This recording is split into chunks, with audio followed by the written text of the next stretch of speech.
Hello students, आप सभी का RP edu for you channel पर स्वागत है। इस वीडियो में हम लोग यूपी बोर्ड कक्षा 12 रसायन विज्ञान की प्रैक्टिकल फाइल में विषय वस्तु आधारित प्रयोग से संबंधित एक प्रयोग को लिखना सीखेंगे।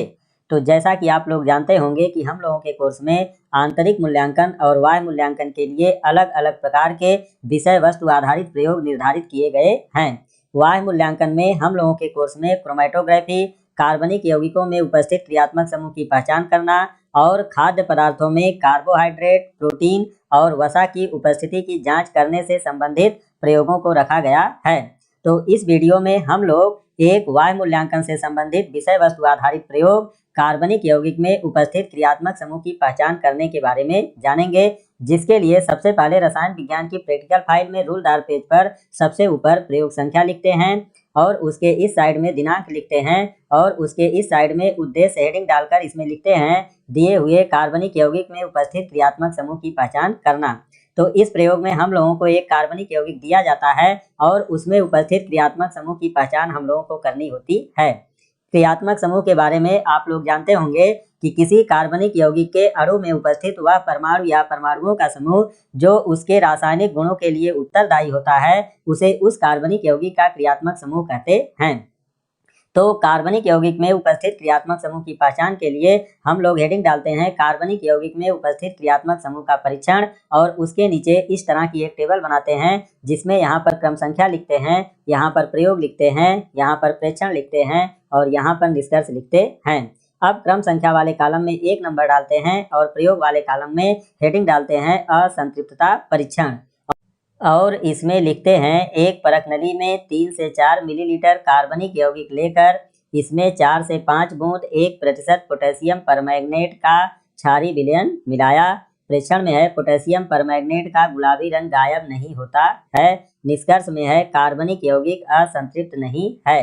असंतृप्त यौगिक के बारे में आप लोग जानते होंगे कि वे यौगिक जिसमें कार्बन कार्बन के बीच डबल या ट्रिपल बॉन्ड पाया जाता है उसको असंतृप्त यौगिक कहते हैं। तो सबसे पहले जो कार्बनिक यौगिक हम लोगों को दिया जाता है उसके असंतृप्तता का परीक्षण करते हैं और इसके लिए एक परख नली में 3 से 4 मिलीलीटर कार्बनिक यौगिक को लेकर उसमें 4 से 5 बूंद 1% क्षारीय पोटेशियम परमैंगनेट का विलयन मिलाते हैं। तो मिलाने पर अगर पोटेशियम परमैंगनेट का गुलाबी रंग गायब हो जाता है तो जो कार्बनिक यौगिक होता है वह असंतृप्त होता है, यानी उसमें डबल या ट्रिपल बॉन्ड कार्बन कार्बन के बीच में उपस्थित रहता है। लेकिन यहाँ पर लिखा गया है पोटेशियम परमैंगनेट का गुलाबी रंग गायब नहीं होता है, जिससे यह सिद्ध होता है कि कार्बनिक यौगिक संतृप्त है, वह असंतृप्त नहीं है।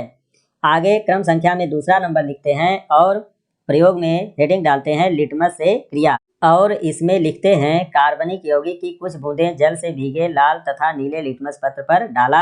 प्रेक्षण में है कार्बनिक यौगिक नीले लिटमस पत्र को लाल कर देता है। निष्कर्ष में है कार्बोक्सिलिक या फिनोलिक OH समूह उपस्थित। तो इस प्रयोग में जब हम लोग कार्बनिक यौगिक की कुछ बूंदें जल से भीगे लाल और नीले लिटमस पत्र पर डालते हैं तो जो दिया हुआ कार्बनिक यौगिक है यह नीले लिटमस पत्र को लाल कर देता है, जिससे सिद्ध होता है कि जो दिया हुआ कार्बनिक यौगिक है वह अम्लीय है। तो हम लोगों के कोर्स में केवल 2 प्रकार के अम्लीय यौगिक रखे गए हैं, जिसमें एक कार्बोक्सिलिक समूह वाले यौगिक हैं और दूसरे फिनोलिक OH समूह वाले यौगिक हैं। तो इस प्रकार से लिटमस से क्रिया वाले प्रयोग से यह स्पष्ट हो जाता है कि हम लोगों को जो दिया हुआ कार्बनिक यौगिक है उसमें या तो कार्बोक्सिलिक समूह उपस्थित होगा या तो फिनोलिक समूह उपस्थित होगा या तो दोनों समूह उपस्थित हो सकते हैं। तो इस आधार पर हम लोग बारी बारी से कार्बोक्सिलिक समूह और फिनोलिक OH समूह का परीक्षण करेंगे। तो इसके लिए सबसे पहले क्रम संख्या में 3 नंबर लिखेंगे और प्रयोग वाले कॉलम में हेडिंग डालते हैं सोडियम बाइकार्बोनेट परीक्षण और इसमें लिखते हैं एक परख नली में थोड़ा सा कार्बनिक यौगिक लेकर इसमें थोड़ा सा ठोस सोडियम बाइकार्बोनेट मिलाया। प्रेक्षण में है सनसनाहट के साथ झाग देती हुई गैस नहीं निकलती है। निष्कर्ष में है कार्बोक्सिलिक COOH समूह अनुपस्थित। तो इस प्रयोग में हम लोग एक परख नली में थोड़ा सा कार्बनिक यौगिक लेकर उसमें थोड़ा सा ठोस सोडियम बाइकार्बोनेट मिलाते हैं तो सनसनाहट के साथ झाग देती हुई गैस नहीं निकलती है, जिससे स्पष्ट होता है कि दिए हुए कार्बनिक यौगिक में कार्बोक्सिलिक समूह अनुपस्थित है। इस परीक्षण को सोडियम बाइकार्बोनेट परीक्षण इसलिए कहा जाता है क्योंकि इसमें मुख्य अभिकर्मक सोडियम बाइकार्बोनेट प्रयोग होता है। आगे क्रम संख्या में 4 नंबर डालते हैं और प्रयोग वाले कॉलम में हेडिंग डालते हैं फेरिक क्लोराइड परीक्षण, और इसमें लिखते हैं एक परख नली में थोड़ा सा कार्बनिक यौगिक लेकर इसमें 2 से 3 मिलीलीटर उदासीन फेरिक क्लोराइड का विलयन मिलाया। प्रेक्षण में है नीले हरे रंग का विलयन बनता है और निष्कर्ष में है फिनोलिक OH समूह निश्चित।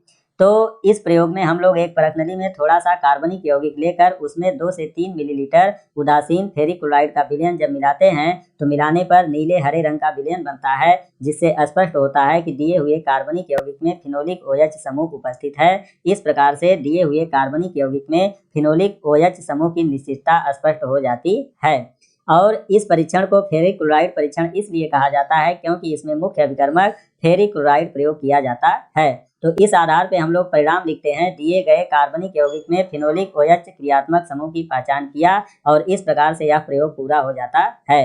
वीडियो देखने के लिए बहुत बहुत धन्यवाद।